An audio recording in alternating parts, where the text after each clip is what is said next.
Are we finally ready to crown SVG as the best NASCAR road course racer? And honestly, we might be ready to crown him as NASCAR Cup Series champion if he keeps going how he is. And IndyCar gets pulled into an AI controversy. For once, a controversy not of their own doing, but a controversy nonetheless. Hello, welcome back to the Gay Racing Podcast. Zach and Alex are here once again. We're here to talk about NASCAR at Watkins Glen, IndyCar at Portland. Well, kind of. I mean, I looked at the IndyCar at Portland segment, and it literally just looks like a segment of the T. Like, it's controversy after controversy. Drama. Oh, my goodness. We're going to start with NASCAR at Watkins Glen. And just a weird weekend. And, like, obviously, what happened with Connor Zilisch. We're going to get to that in a little bit. Just, you know, and the Xfinity race in general was just, like, everyone on social media was just, like, ugly. This was just an ugly race. Just bad vibes. Hopefully we can make the vibes a little bit better. Like, I listened to podcasts even this morning and everyone's just depressed. I'm like, good God, the playoffs are in 3 weeks. Like, what? Yeah. Did you like the Watkins Glen Cup race? I mean, I didn't really pay attention to it much, so no. Well, and that's not true. I actually kind of was locked in on that race, but there was nothing to lock into, it felt like. Because I know why it sucked, but I'll get to that. I didn't hate it. Like, this is just a Watkins Glen next-gen era race. I loved that it was a very short race. Like, it was over at like 3:30 my time, Central. Oh. That was glorious. Like, I had a whole evening to do other things. Yeah. No, the race was bad, and I don't know. This is the time to talk about it, but you know how I've been glazing a lot of road course races this year, Alex? Mm-hmm. And Watkins Glen is a road course on our schedule that I feel like lacks something that all the other road courses have, and that's slow speed corners. Well, maybe they should slow them down so they don't think they can just fly off the track. They should put the gravel back, and maybe that would help. I don't think it. Like, what I'm saying, I don't know if it make a big difference, but what I'm saying isn't. Denny was saying this a lot on his podcast, but like, even at road courses, or rather even at Watkins Glen, the turbulent air is like a huge deal. And think about it. You've played Watkins Glen on a video game, Alex. Every single corner, you're going super fast. You're carrying a lot of speed. So it makes sense. Like, that's the super speedway of road courses. The racing's just going to be worse than it is at, say, Mexico City with the stadium section, and they can race like it's Martinsville, or even the Chicago street course, right? Like, that's why I'm like, well, because I've been very high on the road course racing this year. Even like Mexico, that had kind of a boring, again, all these other races, SVG ran away just like he did at Watkins Glen. And of course, I think people might be sick of it at this point. But I think it does have to do with Watkins Glen. And I said this also 2 years ago when we had a really bad Glen race. The track limits, the lack of track limits don't help, because it just makes the track easier. It makes it probably even harder to pass, because this isn't the same Watkins Glen from before, because there was actual stakes. I felt kind of going off track. I don't like the turn one at all anymore. That was actually a really interesting corner, but now it's just they all fly off of it. It's like the Sonoma corner, which is like, Sonoma has a vibe there. I forget what corner at Sonoma that is, but Watkins Glen, it's like they're just turn one. It's weird. I don't like it. I don't know if I agree with that, because like, I think about some of the COT Watkins Glen races, like 2012, and even then they had runoff and they were using the runoff. Maybe they weren't using the runoff like they do now. I'd have to look, but not the way they do now. There was gravel in a lot more spots. Not in 2012.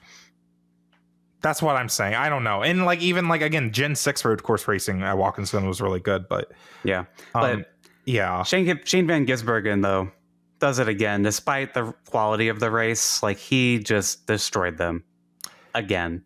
And it's super impressive. And we say this every time he wins, so I'm not going to repeat myself too much. But like, with the parity of this car and how close the cars are and close the teams are, for him, who, again, I mean, he didn't look like he was going to beat these Cup guys at road courses, but he has just really stepped up to a level that no one can match. He is now the most winning Cup Series rookie in history, with 4 in his rookie season. 4 road course wins in a row, which ties Chase Elliott's best of 4. He's only 2 road course wins in a row consecutively to tie Jeff Gordon, who had 6. The previous record for most wins in a rookie season was himself, Tony Stewart, and Jimmy Johnson, who all had 3. And we have a Patreon comment kind of going back to what you said about the Cup guys just not being as good on the road courses. And Patreon member Dirt says SVG's total dominance on road courses has been eye-opening as a fan that thought our drivers were among the best in the world. Do you guys think the Cup Series grid will be able to compete with SVG in the future, or will this dominance continue? Yeah, and is weird. SVG in contention for NASCAR's road racing GOAT? If not, where does he rank? I almost wonder if there's if drivers are demoralized a little bit and they've just given up on the road courses. Because also, maybe like Denny Hamlin, for example, he does not care about road courses. He was 33rd all day. Well, this was before SVG anyways. Like Denny doesn't really have a lot of drivers. It's weird because it's like we added that used to be the mentality 20 years ago. It's like, oh, it's just road courses. Who cares? But then we added more to the schedule and we added one into the playoffs, and it's like, oh, okay, road courses, we got to be good at these. But now I almost feel like it's kind of going back to a way, because it's like, well, if we're not going to win because SVG is going to win, why even care? Because there's only going to be the Charlotte Roval, which it will be an important race, mind you, still, but that's a weird road course in of itself. It's just, why care? This car was built specifically for road courses. It's essentially a sports car. It was built with a lot of IMSA inspiration in mind. It's meant to be perfect on the road courses, which is, I think, a lot of reason why SVG is so good. I think if you gave this car to prime Juan Pablo Montoya and Marcos Ambrose, they would have done the same thing in the 2010s. Yeah, maybe. It would have been interesting. We don't know. But I mean, Juan Pablo Montoya is considered the greatest across everything. He won in everything he did pretty much. Yeah. And Marcos Ambrose is basically SVG of the 2010s. He came from the same series, same background, everything. He won a lot of Xfinity races at Watkins Glen and road courses. He should have won more in Cup, honestly. SVG and that's really came in at the right time for him specifically.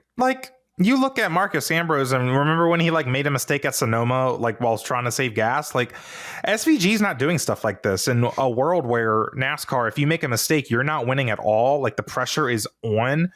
To have 4 basically perfect races, that's impressive, and that's why I don't want to. I mean, we've said this dominating races. Yeah, dominating. I'm not against the best teams. Hendrick Motorsports, Joe Gibbs Racing. I'm not here for the discrediting his 4 wins, because those are 4 very hard earned wins against some of those skillful races that we actually have left on the schedule. And the second part of Dirt's question is SVG in contention for the NASCAR road racing GOAT. If not, where does he rank? I think he is. He's done this in such a short amount of time. Oh yeah. And I mean, yeah. Just earlier this year, Zach, you and I were saying, well, Chicago was an anomaly. That Chicago win was just a circumstance that fit him perfectly. But now he's dominating Sonoma and Watkins Glen, which were on the schedule way before they added all these other road courses. These are tracks these guys should all know. And he's still beating them handily. I think that alone puts him above Jeff Gordon, because the only 2 road courses Jeff Gordon had were Sonoma and Watkins Glen. That's true. That's a good argument, actually, because I think people kind of flip it the other way, where it's well, Jeff Gordon had less road course races, but no, SVG is winning on a very diverse a variety of road courses, and also equal equipment. I forgot who brought this up, but Jeff Gordon was winning with the best car. Exactly. He had the best car because he was winning every week, basically. Not really, but you know what I mean. So SVG winning when everything's so equal, but making it, again, he looks like Alex Palou out there. Well, think about it too. I know the cars are spec cars, but he's in a Trackhouse car. That's old Ganassi. That's what Juan Pablo Montoya, Kyle Larson used to be in, is that kind of car. I mean, not saying they're too comparable. It's Trackhouse, but still, it's not like a Hendrick Gibbs. Yeah. But it's he's not in top tier equipment like Gordon was either. He's in a B tier, A minus tier. I don't even think it's that. I think it's the fact that he's winning by double digit seconds in, again, what should be an equal playing field. That's insane, right? Right. It makes sense for him to be doing that in Xfinity, right? But in the Cup series at Watkins Glen, where these guys have been racing for years, That's really impressive to me, and we've seen the growth too, just again in this past year with SVG. I understand that people are probably, bored of this, but you're going to get this. Alex Palou's doing it in IndyCar right now. Jimmy Johnson did it in NASCAR. This specific kind of track, like there's only one left, you guys. You'll be fine. That's the thing too. We only maybe have that vibe because we've had like 4 of these races in 2 months. Yeah. Like let's take if they were spread out throughout the year better, then it'd be a bit different. Like we cannot be complaining about, because one, every other race is parity and it just leads to strategy deciding everything. Like that's what we're going to get at Richmond next week, right? Mm-hmm. Like it is kind of refreshing to see skilled drivers winning races because they are the best. That's what makes stars. SVG is one of the biggest stars in NASCAR. Low key. Did you hear the crowd? Yeah. The crowd was, whenever he made a pass for the lead or pass someone, they had the camera on, and the crowd, NBC turned up the crowd noise and they were going nuts for him. Like I just came to this realization like 5 seconds ago. Like, oh my God, SVG is one of the biggest stars in the sport because he's one of the few that can show his skill. Yeah, he's only disliked on Facebook and Twitter. Real life fans who are like just go into the track, they love the guy because he wins. Yeah, and like people, it's really cool. People idolize Alex Palou because he wins. Do people idolize Kyle Larson? I don't know. He hasn't won in a few months. You know what I mean? Like, well, people do. People obviously do idolize. You know what I mean? Though it's so different. Yeah. And SVG is a star in NASCAR, one of the biggest, if you ask me. Right? Not one of the most popular drivers. Like that's different. Like people talk about SVG even if they're not their favorite driver. That's something. Think about that. I need y'all to think about that. Food for thought. Food for thought. And the playoffs are only 2 races away, just Richmond and Daytona. But Shane Van Gisbergen now has 22 playoff points with his 4 wins. He's tied with Denny Hamlin for most wins on the season. And we've talked about this a few weeks ago. I forget which race it was, either Sonoma or Mexico City. But it was just like he has a path to the championship 4. He does. It does exist. Oh, it exists and it is paved. It's very possible. Like, yeah, it's I think there. The hardest hurdle for him to get over is that first round. He has to sort of not crash, like just, solid top 15s, maybe just top 20s even, with how many points he has. Just make it through that first round. Do really good at the Roval, perhaps even just win it and advance. That will be a tall task. Yeah, it's going to be the first round's going to be tough for him. Every single oval race, I feel like SVG wrecks. That's win the Roval. That's what makes me nervous. And then he makes the round of 8. Round of 8's going to be really, really tough, but he could win Talladega. Anyone can win Talladega. Okay. I don't rely on Talladega, but I'm just saying. A point that got brought up with Talladega is that it's very likely that one of the non-playoff guys wins that race, which means 2 guys will get in on points. And that helps SVG. Does it? Maybe? I'd say so. He's going to, because the points will reset. And he'll have a lot of playoff points, sure.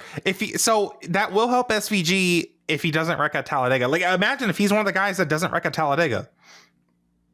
And he has those 22 points with them, yeah. But I don't. The Roval. We've never seen a round of 8 Talladega race, and I think that actually will be a factor. Like, I think we'll get there, but it's going to be calm, I think. Man, if SVG makes it to the round of 8 and wins Talladega, NASCAR's going to regret putting that there, I think. Because although this is exactly what they want, is that kind of, theatrics happening with Talladega being in the round of 8, it opens the door for an SVG championship 4. It's a very real scenario. Do I think he can win the championship? No. But if he were to get there, this could be the year 3 of the 4 championship 4 guys wreck and he wins it. Now, here's the thing, though. He can win the championship. He can. That's like he can't. And that's SVG winning the championship is what NASCAR needs. Mm-hmm. You know what I mean? Mm-hmm. It's what NASCAR needs. I think it's what we all need to see. If he wins it, do you think the playoff format's gone? It is gone literally the next week. It is not going to be next year. I'm so serious. Because if Joey Logano winning as the 14th place best driver all year, That also did a lot in itself because it actually brought the conversation up to where it needed to be happening.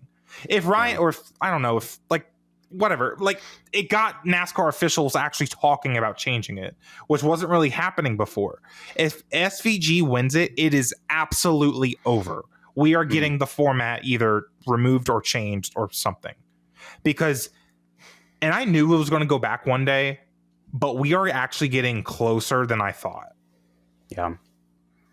Well, one thing to note about his like path to the championship 4 is that since he's not in the top 10 in points, he won't get those regular season championship playoff points added. It's like William Byron right now is the regular season points leader. He would get 15 for first, and it just goes down as they go to the top 10. So he wouldn't get that. So it's not like he's going to be, I don't think he'll be third in points going into Darlington or anything, but he's going to be like a top 6, top 5 in points going in. But going to be really interesting to see how this all plays out, especially like if Hamlin, Byron, some of these guys toward the top who have more points than him get knocked out early. Yeah. That makes his path even easier. Very, very fascinated with this. And he could get 5 more points if he makes it around to 12 and wins Roval. That will be right. That will be, it's going to be a really interesting playoffs. Also, Martinsville 2, SVG, that's got to be one of his best ovals. If it's, you know, the focus on the braking, like, yeah, that's something God, I could see him on the cut line, but actually like making some passes or whatever. Well, and the thing is too, he is getting better at the ovals in general. And a lot of these tracks in the playoffs are tracks are going to for a second time. Yeah. And I'm not saying he's going to like win on an oval. I'm saying he might finish like 5 positions better than he did in the spring. Like he's been running the top 20 more on the ovals. It's very possible that he could get like a top 15 like once or twice. Something to watch. I'm intrigued by this. It feels like almost a science experiment in a way. Yeah. You know what I mean? Because also when the playoff format got introduced in 2014, you know, there was always the argument, oh, the road course guys can get into the playoffs, right? And we saw that with Allmendinger, but besides that, we never really saw it. Yeah. But then like Allmendinger got knocked out first round, but now we're seeing it and we're like, oh my God, because he has enough points to actually make it to the next round. How far can a track specialist go? That is a question. That is the science experiment. And that is a question I am very interested to find out the answer to. Same. And I don't hate it. I really don't hate it. I think it's weird, but I don't hate it. It's interesting. You cannot be mad about putting ears on Mickey Mouse at Disney World. Exactly. Here's the thing. NASCAR, and I'm generalizing here when I say this, NASCAR was like, we're going to value winners because NASCAR needs to be all about winning. SVG wins 4 road course races. No, not like that. Anyone. Not like that. No, not winning like that. No, that's not what we meant. You cheated. That's not, no, real races. These are real races. These are, I mean, you know what I mean? Mm-hmm. What's the difference between 4 road course wins and 4 short track wins or 4 intermediate wins? They all pay the same points. So yeah, that's the argument that I don't want to hear. Like SVG won 4 races. 4 races. And that's why he was hired to do full time. Is this exact scenario that I guess a lot, maybe us included, I don't remember exactly what we said, but it's just like this is why he was hired, for this chance that he could accumulate all these wins and go far in the playoffs, make the playoffs, let alone making it far. I'm just curious how far this is going to go. It's cool. It's honestly it's very coolest storyline of the year, to be honest.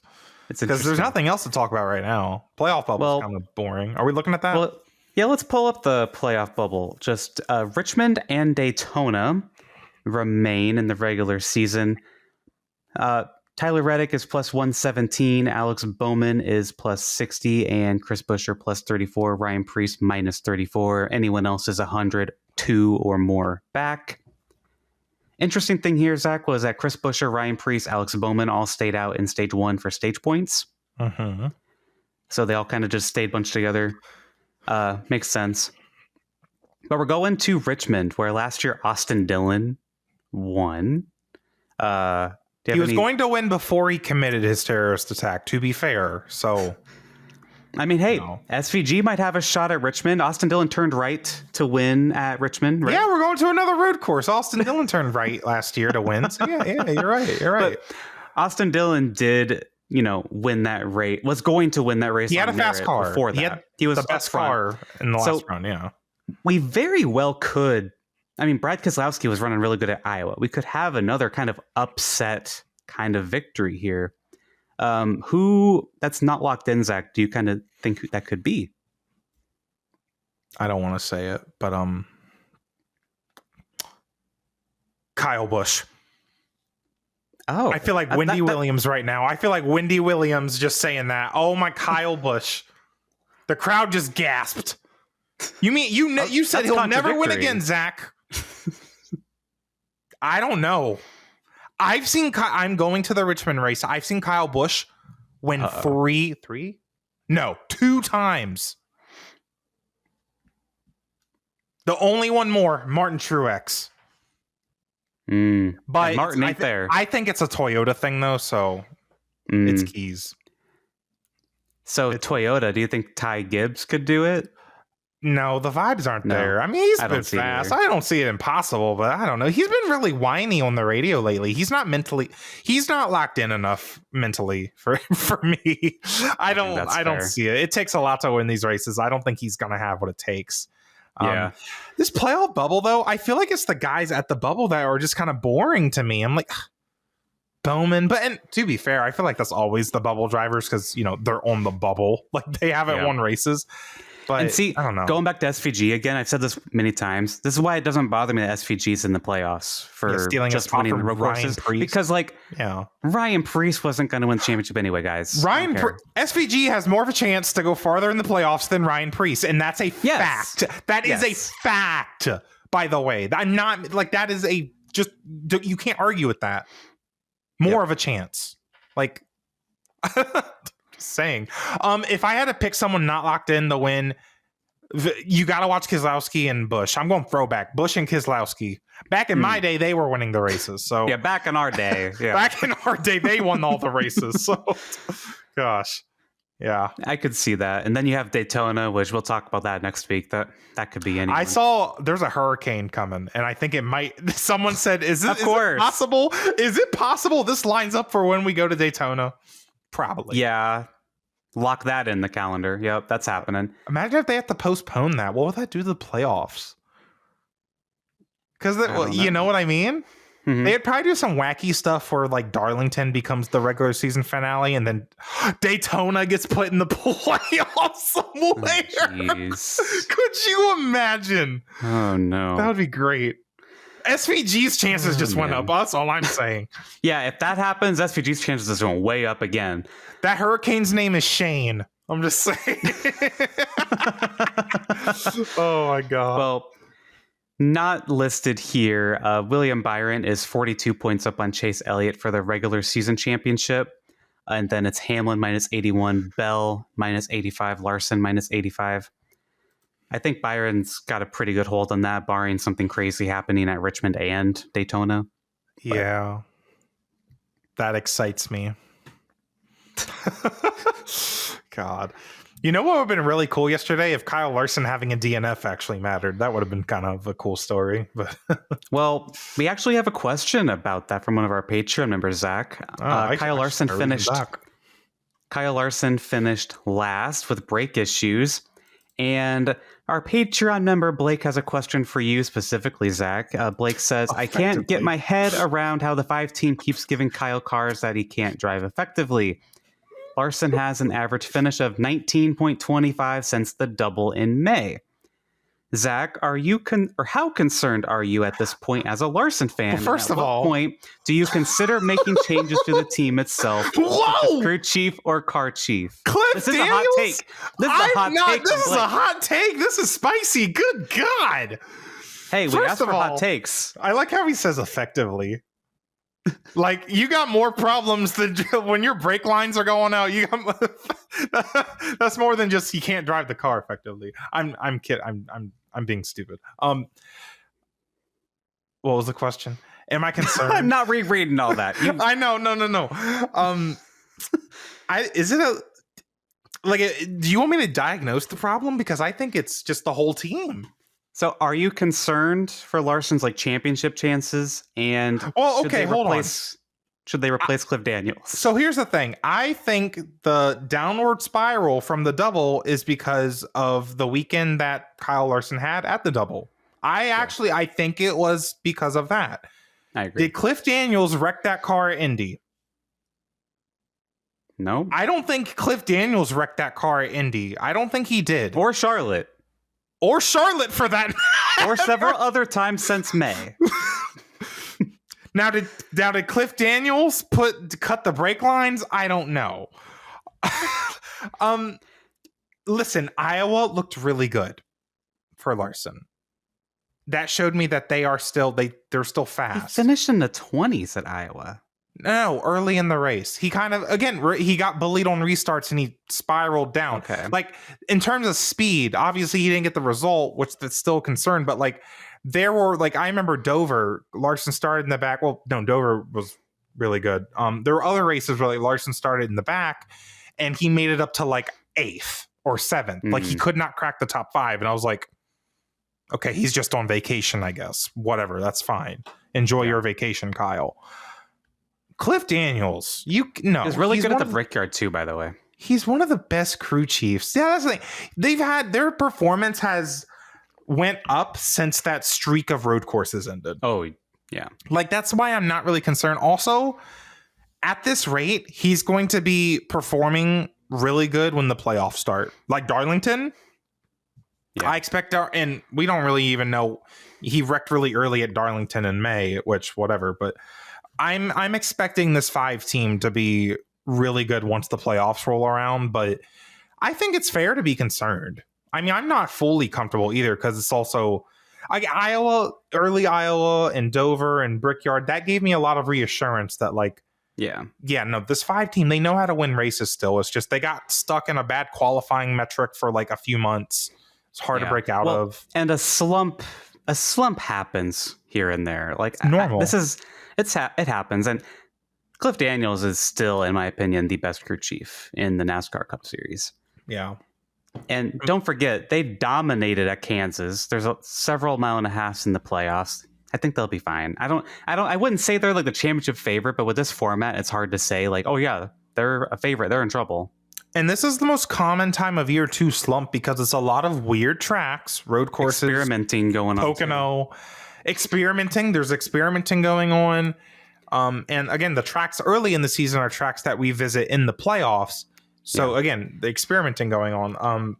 This could also just be a classic Jimmy Johnson, Chad Knaus kind of thing. I think the double definitely hurt his performance for a while, but the ups and downs kind of thing, I think they're probably like experimenting right before the playoffs, or what it used to be called the chase, would start. Then the 48 just shows up. Well, typically at the Brickyard 400, and which the 5 was there. Yeah, true. Well, you know what's interesting about that too is our team's actually finally taking notes about Team Penske. 3-time defending organization, by the way, for the championship. Our team's like, okay, they're doing something that we're not doing. They're experimenting during the summer. We're not like, that's my question that I'm asking just everybody, because our teams finally are they trying to do something to catch Team Penske for these playoffs? So they need to be. Iowa and Richmond are really good places to try stuff. So yeah. I'll be curious to see how the 5 team performs this weekend. Last normal race before the playoffs. So big weekend. There was also a new restart zone at Watkins Glen. What did you think of that? Cars were at speed coming onto the front stretch. 100% a good change. They should be doing that at all road courses if they're not going to have single file restarts. I mean, you just have to. Have a Patreon member comment from Tim who asked what we thought. And he said, I guess it helped cut down the clown show possibilities in turn 1, but at the same time, I could have used a few clown show moments to make it more interesting. Disagree. No. I think, this was a good change. Watch the Xfinity race, number 1. Xfinity had the clown show that you missed out on. I mean, literally. But I think it's a good change. I actually liked the visual of how fast they were coming down. And like I said earlier at the start of the episode, shorter races are good in my book. Even if it wasn't like an exciting race, I don't really care. We didn't have overtime. Good. We didn't have a bunch of wrecks. Good. Yeah, like I leave that race yesterday not with a negative feeling. Like it was boring-ish, but I don't know. I as I get older, I kind of just want a simple life of tuning into the NASCAR race, seeing what happens, and then I go on with my day. It was so nice not having a 5-hour commitment. Is this what F1 fans feel like? They just move on with their day? Like not every race has a stupid controversy that changes like who wins the race. Well, that's not totally true. Plus, the race actually matters for the championship. Like, is that how F1 fans feel? That'd be great. Maybe. I don't know. Grass is now greener, let's talk about, we mentioned the Xfinity race. That was a very messy race. Austin Hill turned someone again. Well, it was weird. Crash. Yeah, they were both off the track. Again, that wouldn't have happened if they had track limits. I'm just saying. But I agree. The race was, and there's a little incident between SVG and Zilisch, which, again, they were both off the track. Yep. Track limits. We're not really going to talk about the race. Obviously, Connor Zilisch had his fall in victory lane. And we're just going to kind of walk through, like, our, I guess, like, what was going through our heads during that evening, because it was scary. It was just a scary moment for the entire sport. He gets off, or he stands up on his car, and then he falls, and my head was going into very bad places, assuming the worst. I was texting with you during this whole thing, and we were just like, well, is he okay? Then they went to commercial. He hadn't gotten up yet. He wasn't moving. Like, it was very scary. If you have not seen this, do not look it up. It's bad. Even if you know, like, he's okay, like, don't look it up. And our guard was down. Like, if something bad happens at a super speedway race, I'm kind of prepared for it. Yeah. But if something bad happens in victory lane after a road course race, it's like, it was because I was doing something in my office and I turned to the TV. I noticed I noticed Double A started talking like differently, or like, they had an exclamation. Mm-hmm. And I was like, oh my God. And that's why I saw what happened. Well, I don't remember a TV broadcast signing off that somber since the Ryan Newman Daytona 500 crash. And you and I ended that, like, you and I were talking, texting during that. We thought Newman was gone. Like, it was a very similar to that. Both situations, of course, ending out to be okay. Connor Zilisch just has a broken collarbone. But this was just really scary. My mind was going into so many awful places because I don't know. I'm not an expert, but the second I saw a post, I believe it was from Dustin Long, he said that that Connor was like talking to like medical. I was like, okay, like that's good. That's something. Just a freak incident. Like this will probably never happen again. Like, it's just a bizarre. Well, SVG did not stand on his car yesterday, and that's also he gingerly got out of his car. I remember someone mentioning, "Is NASCAR going to ban people from standing on the car?" Honey, I don't think anyone's going to stand on the car. Period. I don't think at least for a while. I don't think anyone's going to do it for a while. Yeah, because you do a lot of your celebration on the front stretch now, anyway. So, and like guys like standing on top of the car, and I've always honestly thought about that because I'm like, what are they standing on? Like, how are they standing on that? And it's like a rail, I guess. It's like the top of the door. Like, imagine if your window is down in your car and you're standing on top of like the door where the window comes out. Like, that doesn't seem very. I don't know. He actually slipped on like the window net. Yeah, the window net was out rather than in. I think that's what it was. It looked like, and you can imagine. I mean, if you're celebrating a victory, you're not thinking about that. Your adrenaline's pumping. You want to celebrate with your team. I'm surprised that this is, in my memory, the first time this has ever happened. I mean, we've been watching this sport forever, Alex, and like I've never seen anything like this. The only time that I can think of that's even remotely similar is when Scott McLaughlin excitedly got out of his car and he fell on his ass. But like that was very funny. Like everyone was laughing, but like this was like not that, because Girl, Connor literally got knocked out. For all the races Carl Edwards won and he never hurt himself. Honestly, really, yeah, he did backflips at Bristol when it was raining. Like this, like I cannot, but like it just reminded me of that, because imagine if Carl Edwards was like, oh my god, still driving during this time, and he won, and he's like that's in his mind, you know what I mean? Anyways, yeah, kind of off topic, but it just Connor had such a great drive in this Xfinity race. I know some people were critical of him and everything, but like that doesn't matter at the end of the day. Like I'm just glad he's okay. But he's only one win away from tying Christopher Bell's record in the Xfinity Series for most wins as a rookie. Two impressive drives from rookies this year. Collarbone injury, I read, is like a 6 to 12 recovery. The Bristol race is the start of the Xfinity Series playoffs, and that is not for another month. So if I'm Trackhouse, Junior Motorsports, Connor Zilisch, I'm saying don't even drive till the playoffs. You're going to get a waiver. It's on camera. Everyone saw what happened. Like you'll get a waiver. That's what I would personally recommend. At least do that, because he was saying like, oh yeah, Shane Van Gisbergen like had a broken collarbone and he wore something. Yeah. No. Don't go to Daytona with something with a broken collarbone. That is not worth it. You are 19, you just broke your back. Now you broke on your collarbone in the same year.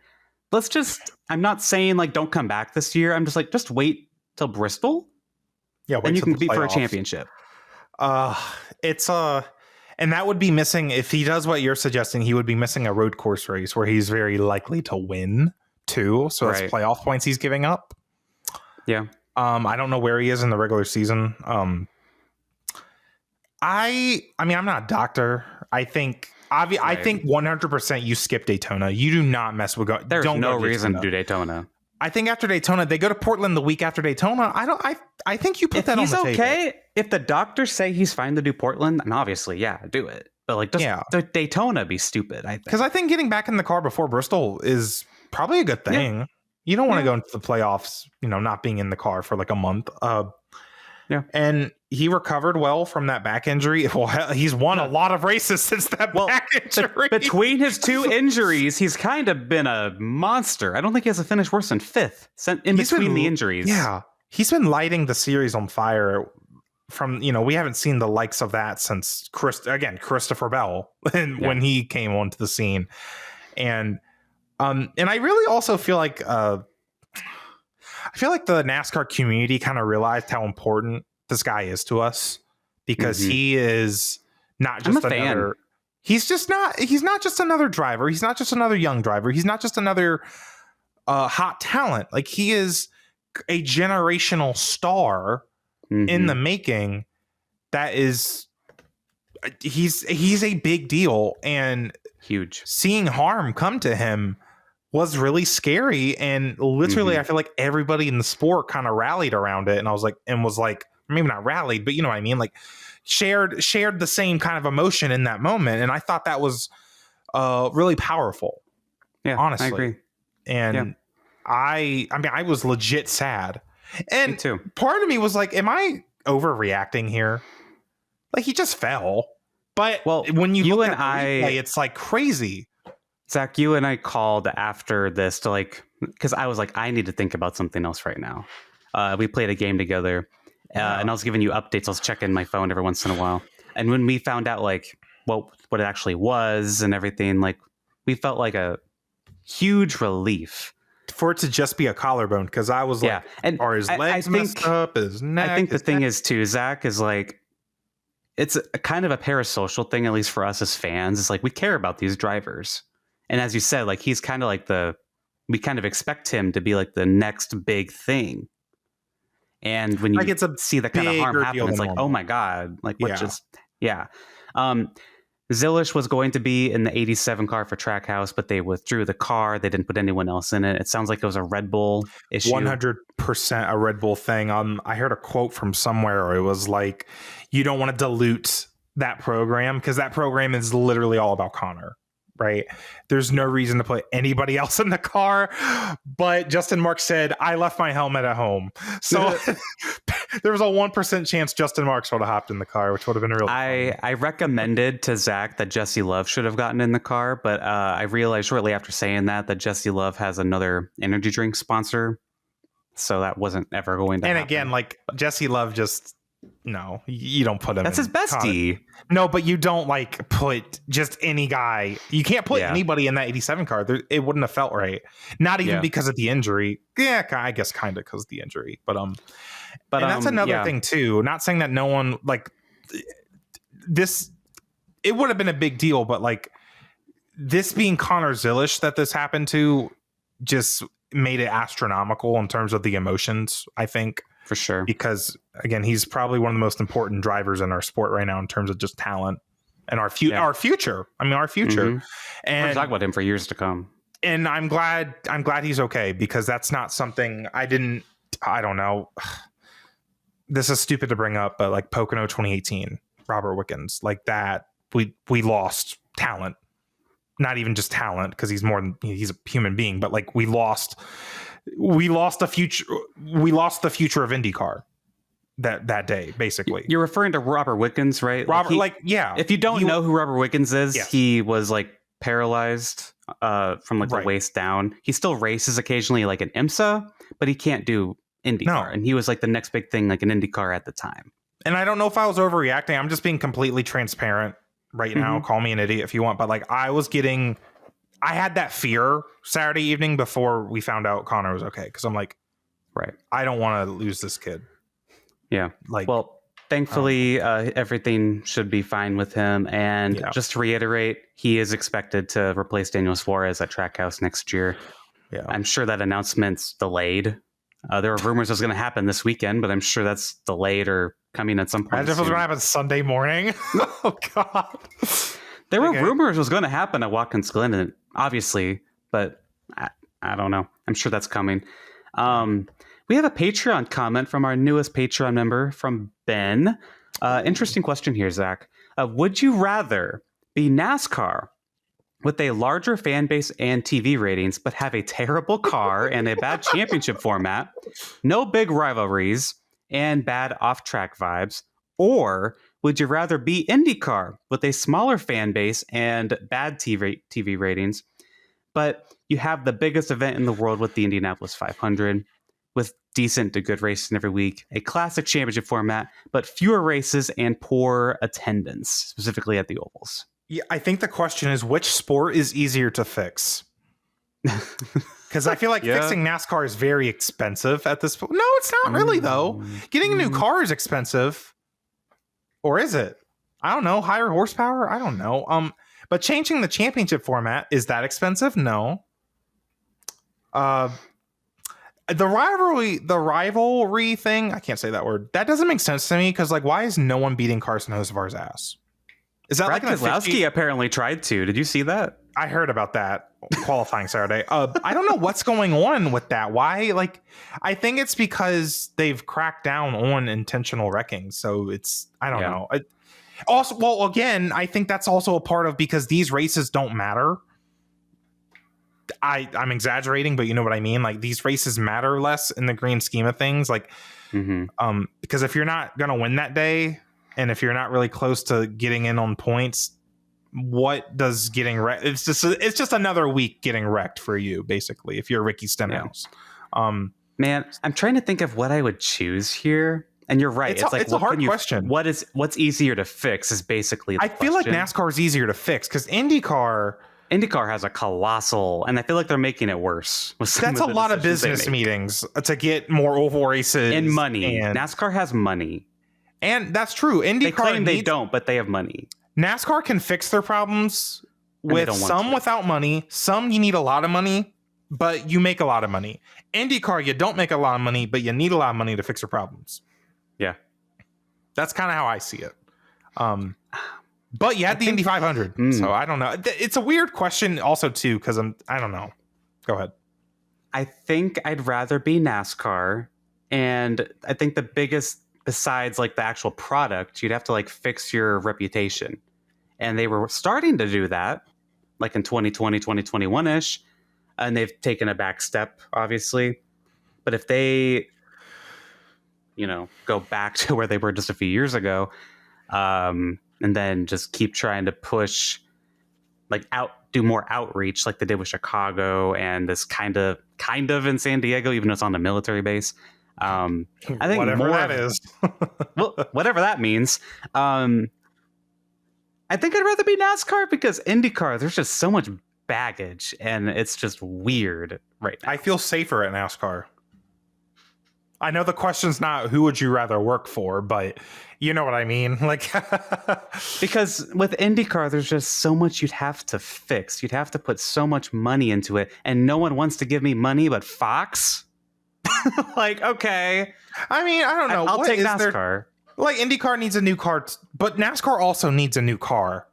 You know what I mean? Like, they both need a new car. But the current IndyCar isn't like terrible. Like, we can still race in a way. It's just, how do you build up to be bigger? Yeah. Like, what and do NASCAR is already like there. Yeah. Like, what else can IndyCar do? Because that is kind of the problem with IndyCar. What can they actually do? Because they have to get really creative. Hopefully they don't get too creative, because I think Fox Sports is going to get too creative with problem solving. There was a lot of questions for the drivers this weekend in Portland about a playoff format. A lot of questions. It reminded me of, there's like this montage of drivers, like Kevin Harvick was in there, some other drivers. Like, what would you think about having like a postseason, or what do you think about having stages? And all the drivers being opposed to it, and like 2 years later it happened. Very eerily similar vibes to that. I don't know why it started. Like we mentioned last week with Fox buying a portion of IndyCar, but that was a big talking point this weekend. A lot of drivers were asked about it, and they were all like, no. Yeah, I brought that up in, what did I say? Oh, yeah, I said I told you so. Yep. Was that in the T? No? Playoffs? IndyCar playoffs? No? Okay. No.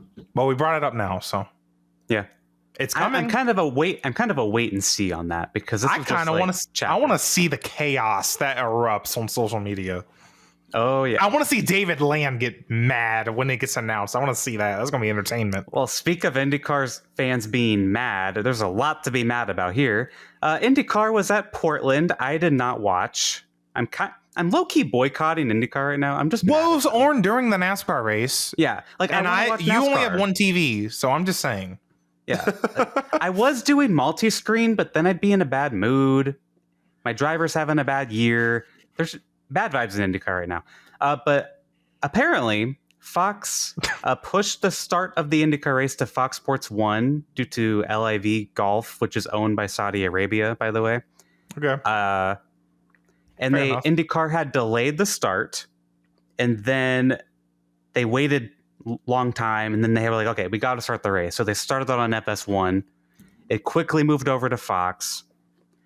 I personally don't think it's an issue, but I do find it funny that they got pushed and delayed for golf.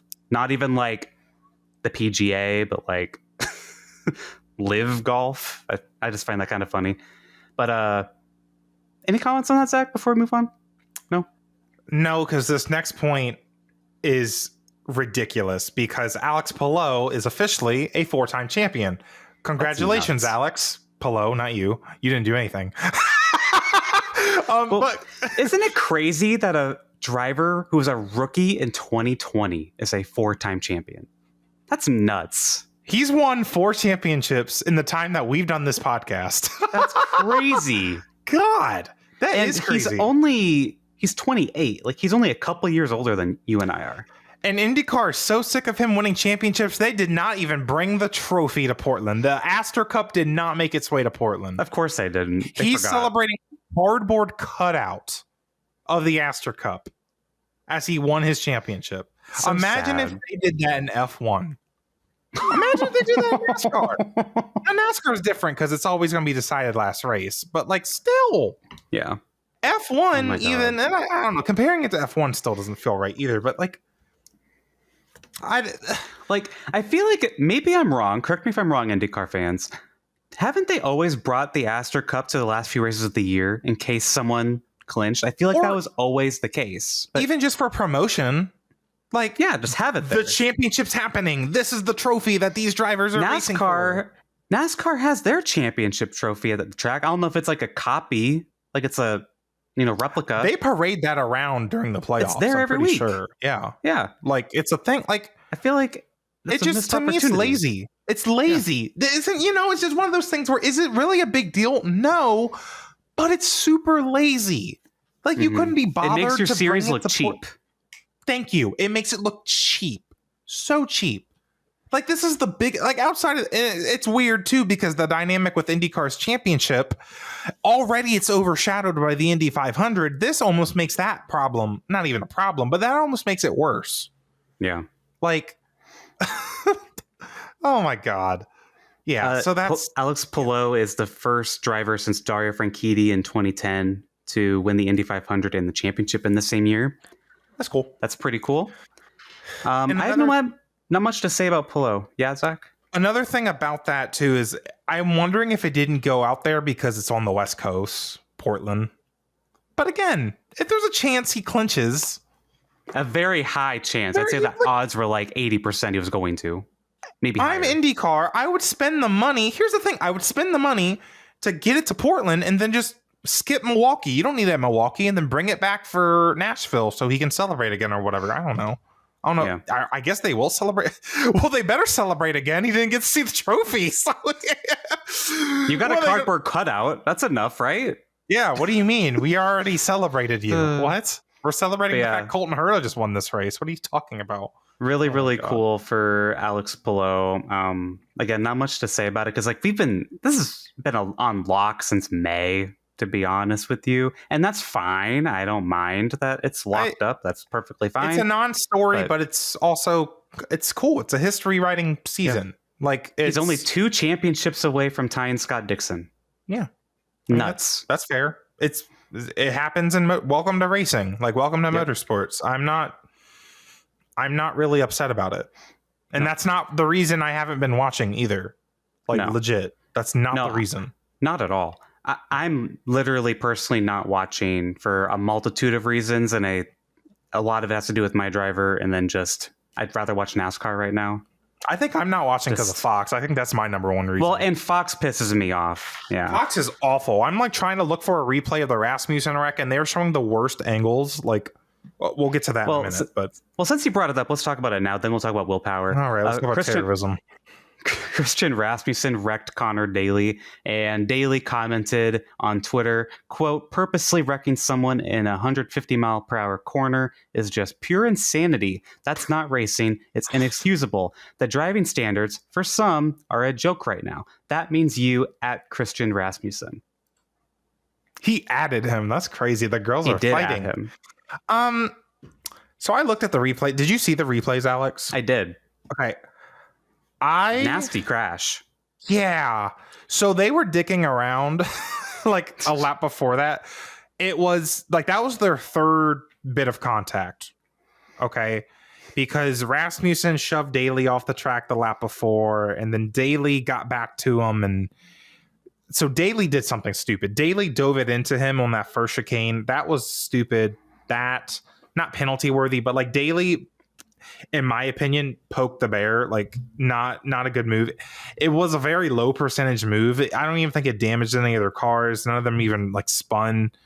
But it was just a stupid way to show your displeasure, in my opinion, because he literally just like had full intention of running into the 21 car. Yeah. So then we, half a lap later, and of course Fox does not have the cameras on them, by the way, because why would you? These guys have been making contact twice in the past few laps, and oh no, we're going to watch the battle that's up ahead, because of course we are. Right. And they get to a section of Portland that's like, I guess you can't really go double file. I'm not too familiar with the track, but I know there is a section that's a very fast left-right sweeper, especially in the open wheel cars.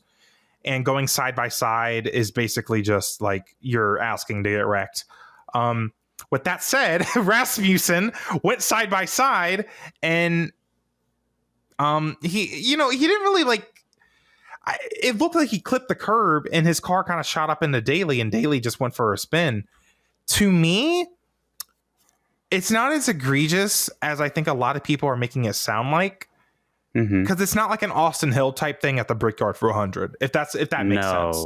No. But bad, also, but not it's that bad. still like it's still Rasmussen making a really bad decision, and then his car. I mean, he accidentally takes out the 76.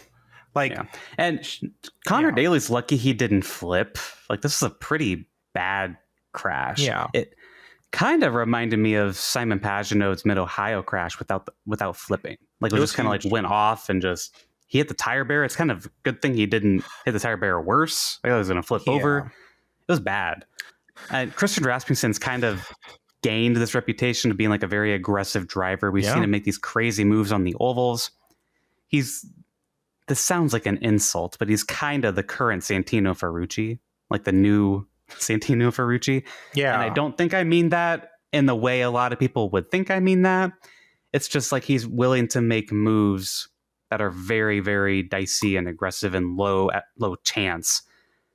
And but a lot of times he's pulled them off. He's a less impressive Carson Hocevar too. He's just a less impressive Carson Hocevar, kind of just more mild. But this whole incident I don't know, it's weird to me because Daly sending it in on Rasmussen in the chicane doesn't impress me either. Right. And obviously I that doesn't mean Daly deserved to get wrecked there. That's not what I'm saying. It's just both of y'all are idiots. That's what I'm trying to say. It's just you guys were in an idiot contest and Rasmussen won the idiot contest, basically.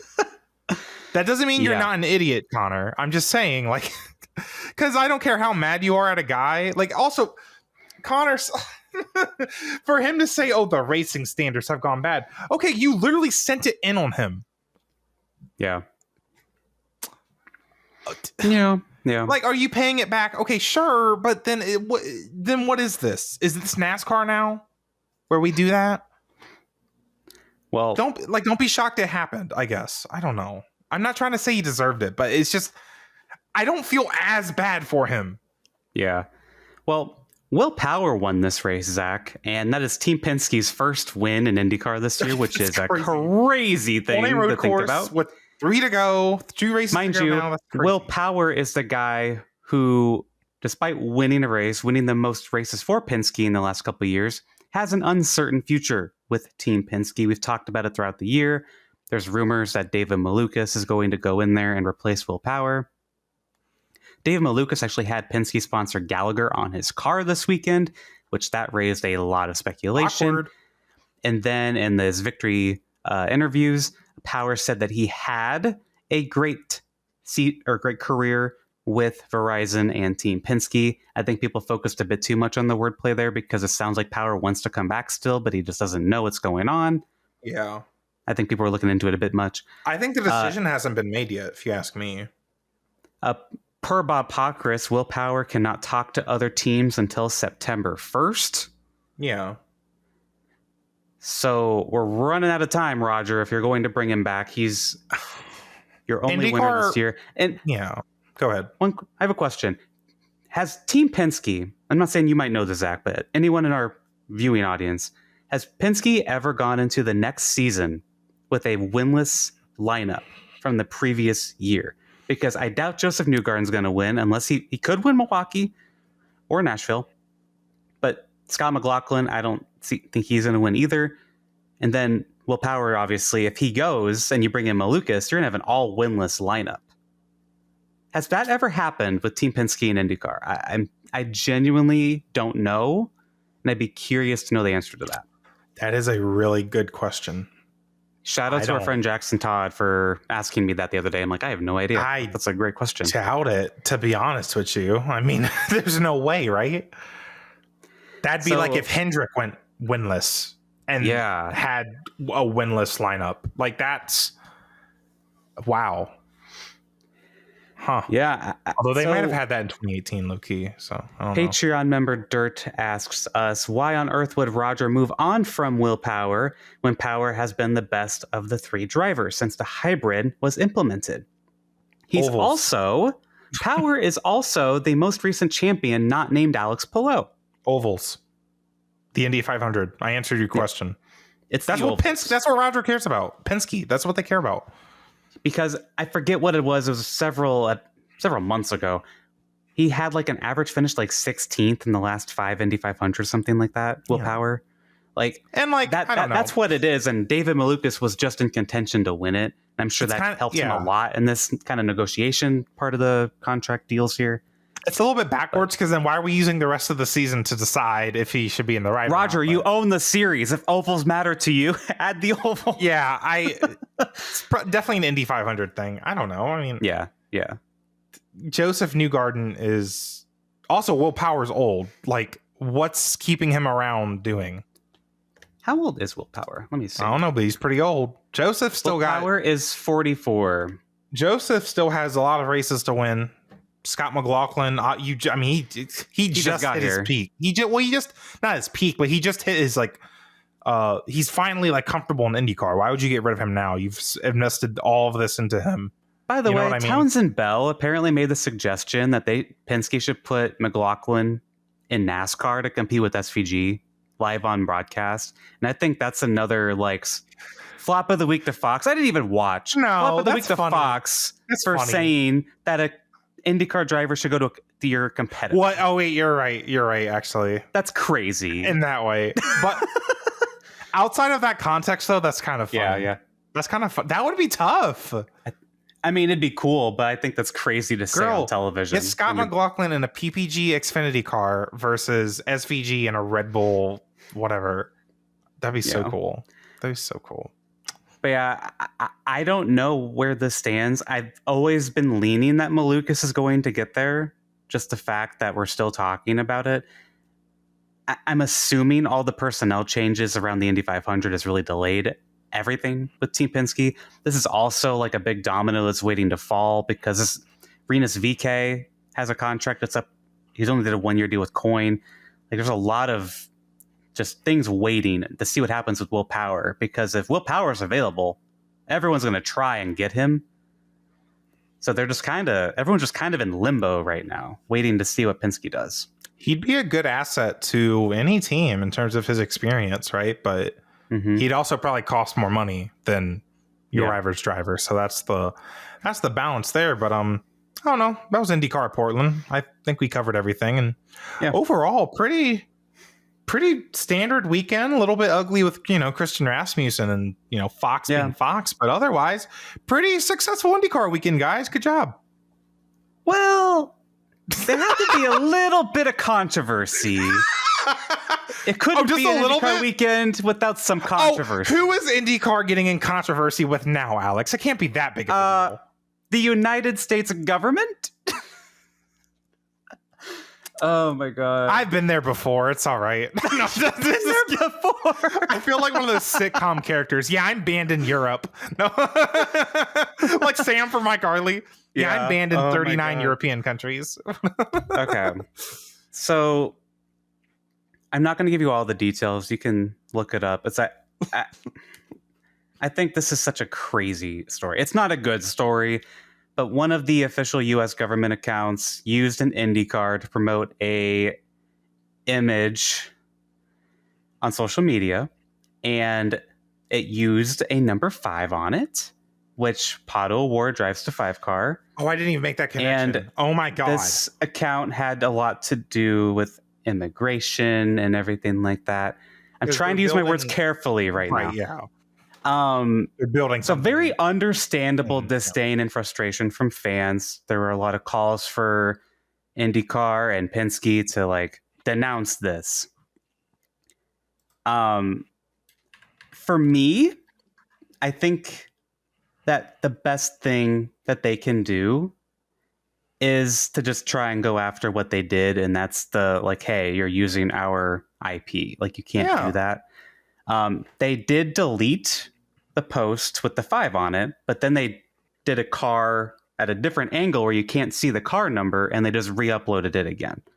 So I'm assuming what the socials for the people that work in the government were like, hey, we weren't trying to target a driver, it just automatically chose a number, whatever. Who knows if that's true.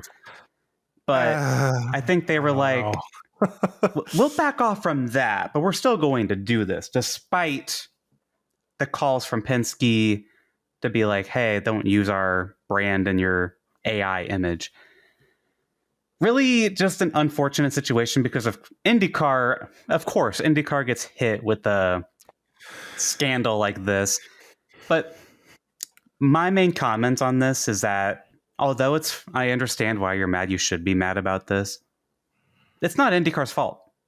This is a rare case where it's not IndyCar's fault. And you can disagree with me, but I feel like if they turn too vocal against this, you would get so much attention on Pato Award that we do not need. Kind of Look at Bubba Wallace in NASCAR. Yeah. You do not want that for Pato.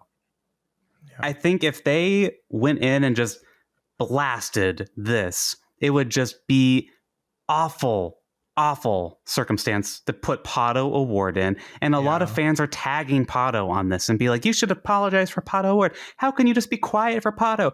Like, I think puts a target on your back.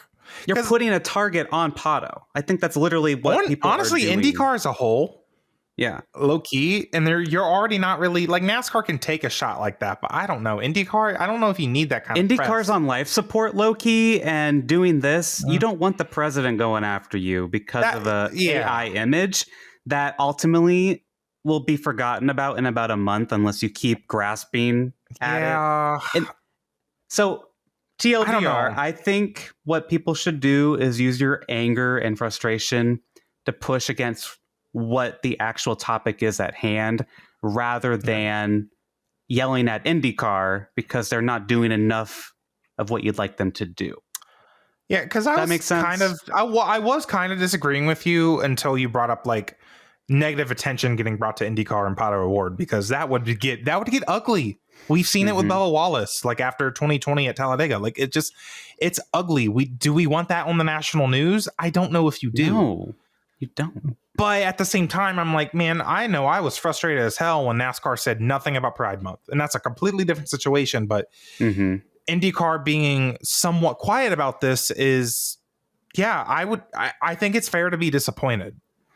I think you're right, and I think it's also fair to be really disappointed. And I think the anger needs to be pointed in the right direction, and it should not be at IndyCar. Personally. I think people want IndyCar to stand up for them. I think that's what they want. There's just consequences. It's just there's big hefty consequences. Yeah. Like this government is. Yeah, I have an opinion that I'm going to keep to myself. Yeah, we're scared to speak about the government. I mean, we are gay, so no, we're not. You're gay, huh? I'm not. Who said that? Covers the top right of the screen. But oh my gosh, for real though, I'm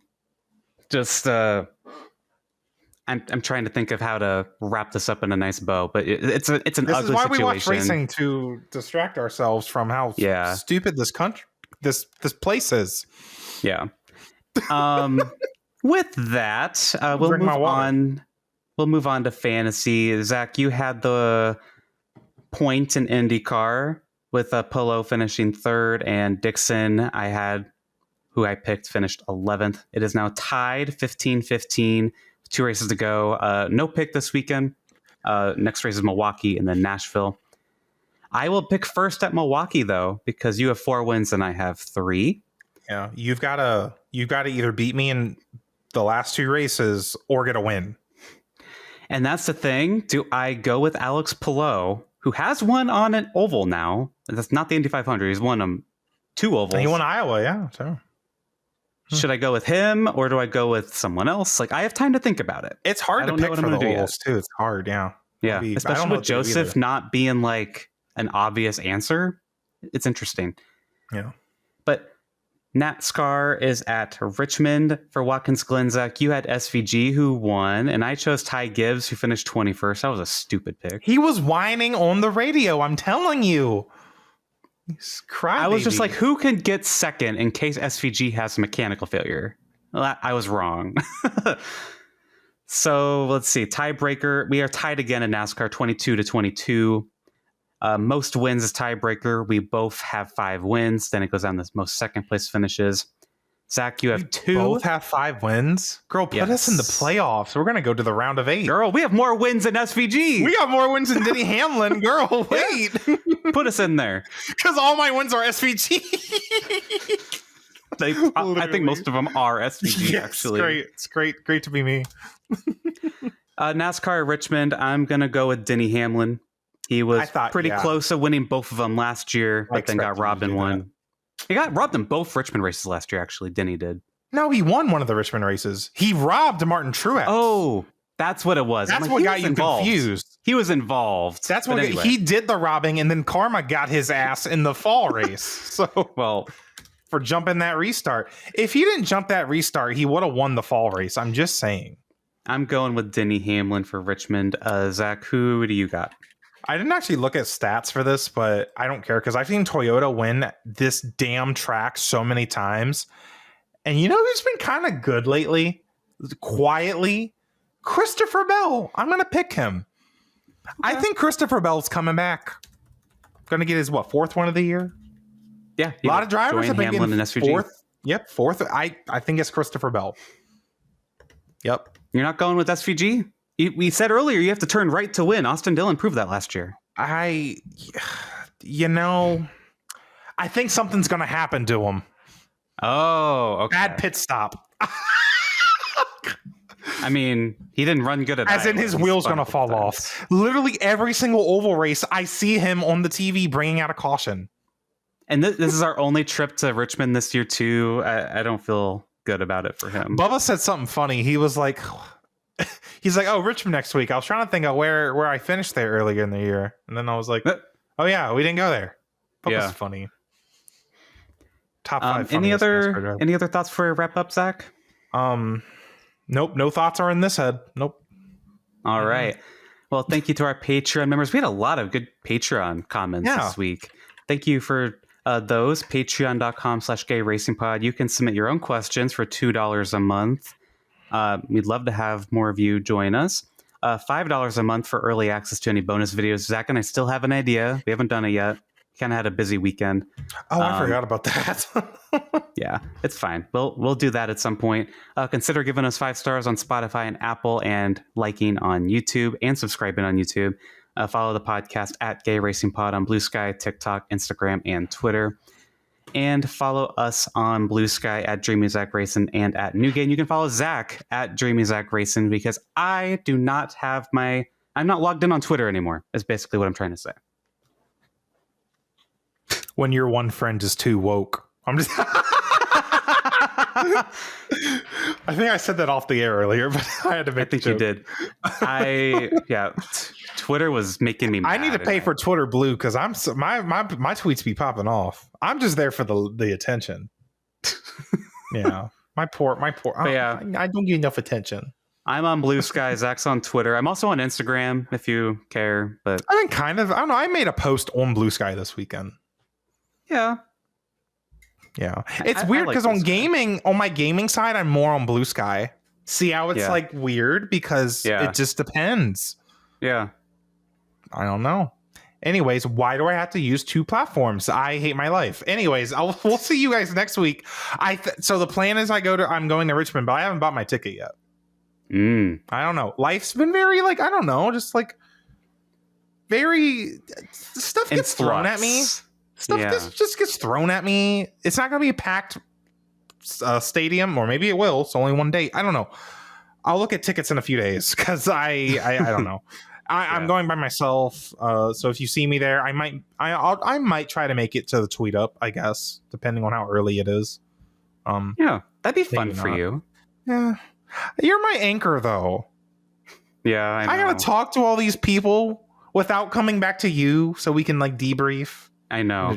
Well, then I'm introducing you to all the people at Indy. Yeah, because you know everybody. You're Mr. Popular over here. I'm just your side. Because I talk to our people who listen to the podcast. You interact with them. I don't interact with people. What do you mean? I'm all business over here, obviously. Oh my gosh. Anyways, I might give my my reactions to going to Richmond. Okay. It'll be the same as it was the previous 10 times. Or maybe it won't be. I don't know. All right, we'll see y'all next week. Bye. Bye.